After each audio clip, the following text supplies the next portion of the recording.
Hello guys, welcome back my YouTube channel Manav classes. आप सब लोग कैसे हो? आई थिंक आप सब लोग अच्छे हो गए। आज आपके लिए बहुत अच्छी एक वीडियो लेके आया हूँ जो आपके एसएससी एग्ज़ाम को, जो भी जितने भी आपके कॉम्पिटिटिव एग्ज़ाम हैं उनमें कम से कम 1-2 नंबर का एग्ज़ाम पक्का आता है। चाहे आपका ऑब्जेक्टिव आ जाए, चाहे आपका एरर आए, कहीं से भी आए, 1 या 2 क्वेश्चन पक्का आना है। स्पेशली नेवी एंड एयरफोर्स, इनमें तो पक्का आता ही आता है। एसएससी में एक एरर आता है कि हम लोग जब कोई एरर आता है तो कैसे फाइंड आउट करते हैं, तो इस चैप्टर से एक पक्का एरर आता है। तो इस चैप्टर को थोड़ा आसान मत समझना, लेकिन बहुत अच्छा चैप्टर है जो आपके लिए बहुत हेल्प करेगा। This chapter is special for competitive exams. तो इसमें जो आज का जो चैप्टर लाया हूँ मैं, ये चैप्टर जो है कंडीशनल सेंटेंस। ये क्या है? कंडीशनल सेंटेंस, शर्त वाले वाक्य। कंडीशनल सेंटेंसेस, शर्त वाले वाक्य। आपने पढ़ा भी होगा, सुना भी होगा, काश में पक्षी होता तो आकाश में उड़ता, काश में राजा होता तो गद्दी पे बैठता। ऐसे जो सेंटेंस होते हैं वो क्या होता है? कंडीशनल होते हैं, जो इमेजिनरी होते हैं। मतलब हम सोचते बहुत हैं पर कर नहीं सकते। जो चीज़ अपने हाथ में नहीं होती है, जो चीज़ आप कर नहीं सकते, वो एक इमेजन है। वो किस में आता है? हमारा कंडीशनल सेंटेंस में।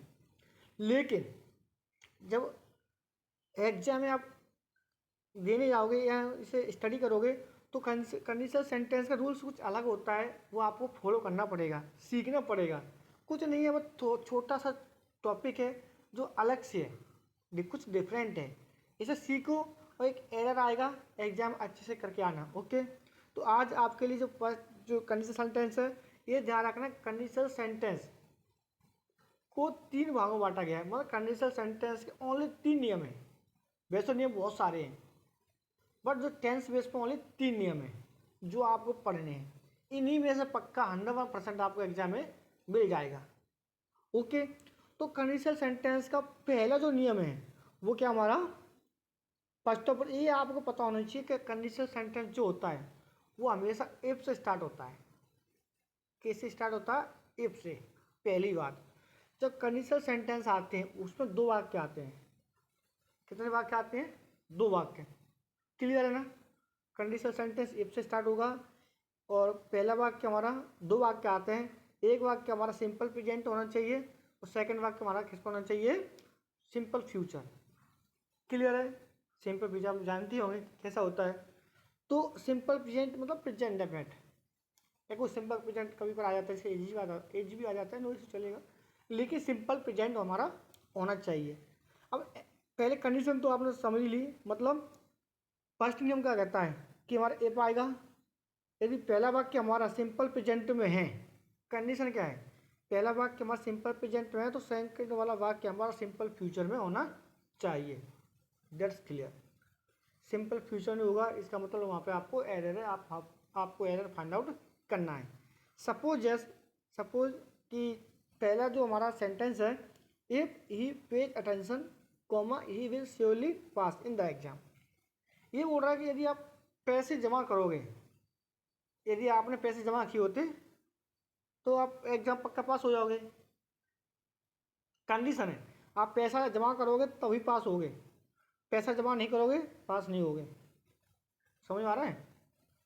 आप पैसा जमा करोगे तभी एग्जाम में पास होगे। तो रूल्स क्या है, एग्जाम कैसे आता है कि बाक ऐप से दिया हुआ है।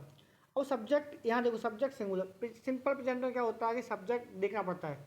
सब्जेक्ट सिंगुलर है तो वही टेंस के अकॉर्डिंग प्रेजेंट डेफिनेट तो एस आई एस लगाते हैं हम लोग। लेकिन जो सेकंड वाला जो वाक्य हमारा क्या है? सिंपल फ्यूचर, मतलब फ्यूचर में होगा।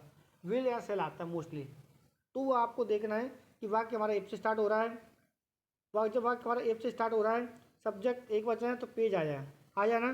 जब यहाँ प्रेजेंट जिस हमारा सिंपल प्रेजेंट, जी हमारा सिंपल फ्यूचर है। क्लियर हो गया? सिंपल फ्यूचर मतलब वही फ्यूचर इंडेफिनिट। इसमें आपको मतलब कोई डाउट नहीं होना चाहिए। ये भी ध्यान रखना। अब डाउट कैसे होता है, जैसे एग्जाम में कैसे आएगा, जैसे यहाँ तो सही दिया होगा, लिखा है कि if he page attention he will surely pass in the exam. अगर मैं इससे बोल दूँ कि जी हमारा सेक्शन ए, ये यहाँ तक बी और यहाँ तक सी और लास्ट है नो एरर। अब मैं आपसे बोलूँ कि भाई इसमें एक एरर चार्ट हो, तो आप ऐसा एरर कैसे चार्टोगे? First of all error charting का सबसे बेस्ट मेथड क्या होता है कि आप फर्स्ट ऑप्शन ए पे जाओ, ए पे ये देखो सेंटेंस स्टार्ट हो रहा है तो पहले कहीं कोई मिस्टेक तो नहीं है। अगर वाक्य में पहले कोई मिस्टेक नहीं है तो दूसरे में हो सकती है, दूसरे में नहीं है तो तीसरे में हो सकती है, तो तीसरे में नहीं है तो फोर्थ ऑप्शन हमारा क्या है? No error. तो नो एरर में लास्ट में जाओ। तो सेम वही मेथड होता है कि आप पहला वाक्य चेक करो, वाक्य हमारे से स्टार्ट हो है, सही है, ही आया है प्लस एस एस आया, ये भी सही है, एक हो गया। दूसरे देखो अटेंशन ही लिखा है, ये भी सही है, क्या दिक्कत है? कौन यहाँ जस्ट हमें कॉमा लगाना है, नो इशू। अब तीसरे में लिखा है विच सोली पास इन द एग्जाम, यहाँ तक थर्ड फोर्थ नो एरर है, ये भी सही है। गलती कैसे आई है वो चीज़ आपको सीखनी है। तो गलती दिया होगा बिल की जगह दिया होगा बोर्ड, क्या दिया होगा? बोर्ड, बोर्ड दिया होगा, शुड दिया होगा, ये आपको चेक करना है। जैसे इसमें दिया है A P page attention he board surely pass in the exam, अगर ऐसे होता तो आप समझ जाते कि वाक्य हमारा से पहला वाक्य किसमें? सिंपल प्रेजेंट में, तो दूसरा वाला वाक्य किसमें होना चाहिए? सिंपल फ्यूचर में, ना कि पास्ट में। तो विल का पास्ट क्या होता है? बोर्ड होता है। जैसे कैन का कोड होता है, मे का माइट होता है, सेल का शुड होता है। इस चीज़ जो है आपको इसमें देखना है। क्लियर हो गया? ऐसे सेकेंड नियम जो हमारा वेरी वेरी मोस्ट इंपॉर्टेंट है, जैसे अगला जो लेके आ जाऊँ कि वाक्य हमारा इफ से मतलब इफ से स्टार्ट होगा, ये क्लियर है। यदि पहला वाक्य हमारा सिंपल पास्ट में है, किसमें? सिंपल पास्ट, तो दूसरा वाला वाक्य किस? सिंपल यदि पहला वाला वाक्य सिंपल फास्ट में है तो सेकंड वाले वाक्य को हमेशा क्या आएगा? वुड। आपको बस वुड याद रखना, क्या आएगा? Would only. सिंपल पास्ट मतलब एक तो आएगा ही। इसमें जो मेन चीज़ ये है, ये गलत टाइप हो गया है, यहाँ पे वर रहता है first of all. Simple past का मतलब अब पहले यहाँ देखो सब्जेक्ट करेगा आई। मैं आपसे इतना कहना चाहूँगा कि सब्जेक्ट कुछ भी हो, चाहे सिंगुलर हो चाहे प्लूरल हो, चाहे एक वचन हो चाहे बहुवचन हो, प्रत्येक के साथ हमेशा क्या आता है? वर, WERE, वर लगाना है आपको सिंपल पास्ट। सब्जेक्ट कुछ भी हो आपको क्या लगाना है? Were. If I was a word comma plus I would, तो मैंने क्या बताया है? वाक्य इफ से स्टार्ट होगा, यदि पहला वाक्य सिंपल पास्ट में, दूसरा वाला वाक्य किस में आएगा? सिंपल सॉरी दूसरे वाले वाक्य में क्या आएगा? वर्ड आएगा। तो पास्ट मतलब वही पास्ट में पहुंचाना, विल का वर्ड बनता है, क्या ना कोड बनता है। तो मोस्टली जो वाक्य यूज होता है, मोस्टली जितने भी वाक्य होते हैं उसमें वर्ड ही यूज होता है। तो एग्जाम आपको वर्ड ही मिलेगा, ना कि कोड मिलेगा। ओके, तो सेम आगे अगर ये इसी सेंटेंस को देखो, अगर आपसे को पूछता है कि भाई ये एरर आया है, आपको इसमें एरर फाइंड आउट करना है। मैंने बोल दिया एफ आई, A option, B option, C option, fourth option, ऐसे आ गया। अब मैं आपसे बोलूँ कि भाई जो सेंटेंस दिया गया है इसमें एरर चार्टो, तो आप पहले देखो ये पाई में कोई एरर हो सकता है? नहीं। दूसरा वाज अ वर्ड, यहाँ तो देखो यहाँ तो थोड़ा बहुत सही लग रहा है, लेकिन आगे क्या दे रहा है कि आई वुड, तो आपके दिमाग घंटी बज जानी चाहिए कि सेकंड वाला वाक्य वुड दे रहा है, मतलब कहीं ना कहीं सेंटेंस अलग से है, मतलब कंडीशनल सेंटेंस है। तो दूसरे वाले वाक्य वुड दे रहा है तो पहले वाक्य में क्या आता है? वर आता है। सब्जेक्ट कुछ भी हो, सिंगुलर हो चाहे प्लूरल हो, बस यही हमारा एरर है। ओके, तो मतलब जो करेक्ट करोगे तो क्या होगा हमारा? If I were a word I would fly in the sky. Clear हुआ? नेक्स्ट हमारा थर्ड नियम होता है कि वाक्य इफ से स्टार्ट होगा, वाक्य हमारा इफ से स्टार्ट होगा। यदि पहला वाला वाक्य हमारा पास्ट परफेक्ट में, किसमें? पास्ट परफेक्ट में, तो सेकंड वाले वाक्य में क्या आएगा? हमेशा वुड हैव आएगा। पहले वाला वाक्य इफ से स्टार्ट होगा, यदि पहला वाक्य हमारा पास्ट परफेक्ट में है तो सेकंड वाला वाक्य में क्या आएगा? हमारा would have, only would have. जब एरर आता है तो वुड हैव लिख के आता है, वुड हैज लिख के आता है। तो ये आपको देखना है अच्छे से, क्योंकि कभी कभी ऐसा होता है कि एरर इधर से भी आ जाता है, इधर करेक्ट होगा तो एरर इधर से आएगा। दोनों तरीके आपको देखने हैं। तो फर्स्ट मेथड जो है, जैसे पहला कह रहा है कि if he had tried the best, जैसे इसमें बोल रहा है if he had tried best, the best होता है वैसे, if he had tried the best he would have succeed. First of all दो चीज़ मैं आपको बताता हूँ। सब्जेक्ट हमारा एफ से स्टार्ट हुआ है, सब सॉरी सेंटेंस हमारा एफ से स्टार्ट हुआ है। यदि पहले वाला वाक्य हमारा किस में? पास्ट परफेक्ट में है, मतलब मुख्य क्रिया की थर्ड फॉर्म आती है प्लस हेड आता है, ये आपको पता ही होगा। जब हेड आएगा मतलब पास्ट परफेक्ट है प्लस, तो ये भी आपको ध्यान रखना है कि एरर कैसे मिल सकता है। सबसे मेन जो मेथड है ना, टेंस सीख लो। टेंस सीख गए मतलब आप आधा परसेंट सीख गए। ओके, इफ आ गया, ये आ गया प्लस हेड आया। जब आपको पता कि हेड आता है तो मुख्य क्रिया की थर्ड फॉर्म आती है। जब आपका हमारा टेंस में है तो मुख्य क्रिया थर्ड फॉर्म आएगी, तो कई बार एरर यहाँ से मिल जाता है। नॉर्मली जो छोटे मोटे एग्जाम आते हैं उनमें यहाँ से हेड दिया होगा प्लस और उसका फर्स्ट फॉर्म दिया गया होगा ट्राई, तो एरर यहाँ से मिल जाएगा। तो एरर चेक करो, हेड ट्राइड आया यहाँ तक सही है। आगे दिया है बोर्ड हैव। जब बोर्ड हैव दिया है मतलब कहीं ये भी करेक्ट है, क्योंकि मैंने आपको पढ़ाया है कि बोर्ड हैव आता है। अगर यहीं दिया होता बोर्ड हेड दिया होता तो आप समझ जाते कि सर ने तो बोर्ड है बताया, यहाँ बोर्ड हेड है, मतलब यहाँ गलती है। ये डायरेक्ट तो आप पेंशन कर सकते हो। प्लस जब बोर्ड हैव आता है तो मुख्य क्रिया की थर्ड फॉर्म आती है SUCCEED आता है। ओके, ये सक्सेस का थर्ड फॉर्म सक्सीड होता है। क्लियर हो गया?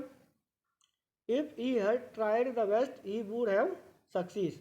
अगर इसी में आपसे मैं बोलता हूँ कि प्लीज़ आप एक एरर चार्ट हो, मैं इसे बांट दिया, ये बांट दिया, और यहाँ पे मैंने ये बांट दिया, ये बांट दिया, या मैंने हेड लिख दिया। ओके, अब मैं आपसे पूछूं कि एरर कहाँ पे है, तो आप घंटी दिमाग में आ जाना चाहिए कि ये भी सही है, यहाँ पे हेड आया, ट्रेड आया, ये भी सही है, और यहाँ बोर्ड हेड आ गया। और बोर्ड हेड आ गया मतलब घंटी बज जानी चाहिए कि हाँ बोर्ड हेड आया मतलब फास्ट। ये हमारा कंडीशनल सेंटेंस का थर्ड नियम है। अगर बोर्ड है, जब बोर्ड हैव आता है तो फास्ट परफेक्ट आता है, लेकिन बोर्ड फास्ट परफेक्ट के साथ बोर्ड हैव आता है, ना कि बोर्ड हेड आता है। ओके, तो बोर्ड हेड नहीं आएगा, बोर्ड हैव आता है ओनली। इसमें दो मेन चीज़ें, जो हमारा पहला जो था हमारा, जैसे पीछे थोड़ा बैग जाएंगे, ये सिंपल फास्ट था, यहाँ बोर्ड आ रहा था। ध्यान रखना जो भी हमारी एक्सिलरी वर्ब होती है, मैं आपको पढ़ाऊंगा कि प्राइमरी कौन सी होती है, एक्सिलरी कौन सी होती है। एक्सिलरी वर्ब हमारी 13 होती हैं। जितने भी एक्सिलरी वर्ब होती है उनके बाद हमेशा मुख्य क्रिया की फर्स्ट फॉर्म आती है, ना कि सेकंड फॉर्म आती है। समझ में आ रहा है? तो इसलिए मैं बता रहा हूँ, जब बोर्ड है तो बोर्ड के साथ हमेशा क्या आएगा, मुख्य क्रिया की फर्स्ट फॉर्म, ना कि सेकंड, ना ही थर्ड। ओके, तो जैसे ही आपने 3 रूल्स देखे, कंडीशनल सेंटेंस के 3 नियम होते हैं। तो वाक्य से स्टार्ट होगा, यदि पहला वाक्य सिंपल प्रेजेंट में, दूसरा वाक्य सिंपल फ्यूचर में होगा। सेकंड नियम बोलता है यदि पहला वाक्य सिंपल पास्ट में है तो दूसरे वाले वाक्य में वर्ड आएगा। तीसरा बोलता है कि वाक्य पास्ट परफेक्ट है तो वर्ड हैव आएगा। ये 3 नियम हमारे मोस्ट हैं। 2 सेंटेंस आएंगे, वाक्य से स्टार्ट होगा, आपको दोनों में देखना है कि कहाँ एरर है। एरर फर्स्ट में भी हो सकता है, एरर सेकंड में भी हो सकता है। मोस्टली एग्जाम में एरर जो आता है डायरेक्ट ही आता है, बस एक बार देखो तुरंत क्लिक करो, घुमाने वाला नहीं आता है। ओके, लेकिन इसमें थोड़ा अलग से भी है, कुछ अलग से हटके आया है। जैसे मैं, हाँ इसमें देखो, एक कभी का सेंटेंस ऐसे भी आता है, ये लिखा है ही वेव्स एज इफ, कभी को एज इफ लिख के भी आता है। एज इफ होता है मानो की, ये भी एक कंडीशन में आता है, मानो की। एज इफ एक साथ आता है, एज आए या इफ आए तो अलग अलग होता है। जब एज इफ एक साथ आता है तो हिंदी में आता है मानो की। वह बिहेव करता है मानो कि ही वॉर अ किंग, वो एक राजा हो, वो ऐसे बिहेव करता है मानो कि वो राजा है। मतलब कुछ लोग ऐसे होते हैं ना, मतलब होते दिखने में तो ऐसा लगता है पता नहीं कौन है, वो अपने आप को डीएम समझते हैं। तो सेम वही वाली बात है, वो ऐसे बिहेव करता है मानो कि राजा हो। तो जब एज इफ आता है तो ध्यान रखना कि सब्जेक्ट कुछ भी हो, सब्जेक्ट कुछ भी हो, वाक्य हमेशा सिंपल फास्ट में बनेगा, मतलब वर ही आएगा। और यहाँ पे समझा दिया मैंने, ये जब नेक्स्ट वीडियो अपलोड करूँगा उसमें बताऊँगा कि बी फॉर्म कौन कौन सी होती है, डू फॉर्म कौन सी होती है, और हमारी एक बी फॉर्म, डू फॉर्म और वर फॉर्म कौन सी होती हैं। सारी चीज़ें आपको बी फॉर्म, डू फॉर्म, ये सारी चीज़ें आपको बताई जाएंगी। इसीलिए ध्यान रखना, जब एज इफ आता है तो बोलते हैं मानो की आ रहा है तो मान लो सब्जेक्ट कुछ भी होगा हमेशा वर ही आएगा, तो आप इसे भूल मत जाना। एक रूल्स उसमें और है, लेस्ट। क्या है? लेस, जो इम्पोर्टेंट है। लेस्ट माने LEST, कोई लिस्ट बोलता है इसे, कोई लेस्ट बोलता है, मतलब लेस्ट होता है LEST। लेस्ट माने होता है कहीं ऐसा ना हो, कहीं ऐसा ना हो। लेस्ट, थोड़ा फोकस करो, मैंने बोला कहीं ऐसा ना हो। एक तो लेस्ट खुद में नेगेटिव है, खुद में नेगेटिव है, क्लियर हुआ? तो ये कभी क्या क्या है कि ये हमारा कंजक्शन होता है लेस्ट। तो ये दो कंजक्शन आपको पता ही होगा, जो दो वाक्यों को जोड़ते हैं, मतलब दो चीज़ों को जोड़ते हैं। वाक्य हो सकते हैं, वर्ब भी हो सकता है, कुछ भी हो सकता है, ठीक है। तो मेन चीज़ क्या है कि इसमें एक एग्जाम्पल जरिए मैं आपको बता रहा हूँ, वर्क हार्ड, कठिन मेहनत करो, कठिन मेहनत करो, कहीं ऐसा ना हो, लिस्ट में होता कहीं ऐसा ना हो, you should fail, you should fail, आप फेल हो जाओ, असफल हो जाओ। तो ये तो हो गया रूल्स कि जब लेस्ट आता है तो आपको सब्जेक्ट के बाद हमेशा क्या लगाना, शुड। ये भी रूल्स है कि लेस्ट आता है कंजक्शन जिसका हिंदी में कहीं ऐसा ना हो, ऐसा होता है तो सब्जेक्ट प्लस शुड आता है, सब्जेक्ट प्लस शुड, कुछ भी हो आपको शुड लगाना है। लेकिन जब एग्जाम में एरर आएगा तो आपसे पूछेगा, तो फर्स्ट ऑफ ऑल यहाँ शुड के अलावा कुछ भी आता है, अगर लेस्ट आ रहा है तो मान लो यही गलती है, कहीं मत जाओ, यही गलती है। सेकंड पॉइंट, अगर शुड भी दिया है, सब कुछ दिया है, तो उसे पक्का कहना कि नोट दिया गया होगा, तो नोट में गलती है, आपको नोट हटाना है, क्योंकि लेस्ट खुद में नेगेटिव होता है। ओके, तो सेम ऐसी और भी वर्ड हैं जो मैं बताऊंगा। वर्क हार्ड, लेस्ट, जैसे लास्ट वाला सेंटेंस तुम्हारे इसमें लिखा है, work hard लेस्ट you should fail, तो उसमें डाउट मत हो ना, कठिन मेहनत करो, लेस्ट यू शुड फेल, कि आप फेल ना हो जाओ। ऐसे व्यवहार को जैसे माना, उसने ऐसे व्यवहार किया मानो कि वह राजा हो। तो कुछ सेंटेंस ऐसे हैं जिसमें बच्चों को कन्फ्यूज रहता है कि पता नहीं सही क्या है और गलत क्या है, तो आप बस आपको पता होना चाहिए। एक बात अगेन देखेंगे, एज मीन्स होता है मानो कि, ओके, लेस्ट मान होता है कहीं ऐसा ना हो।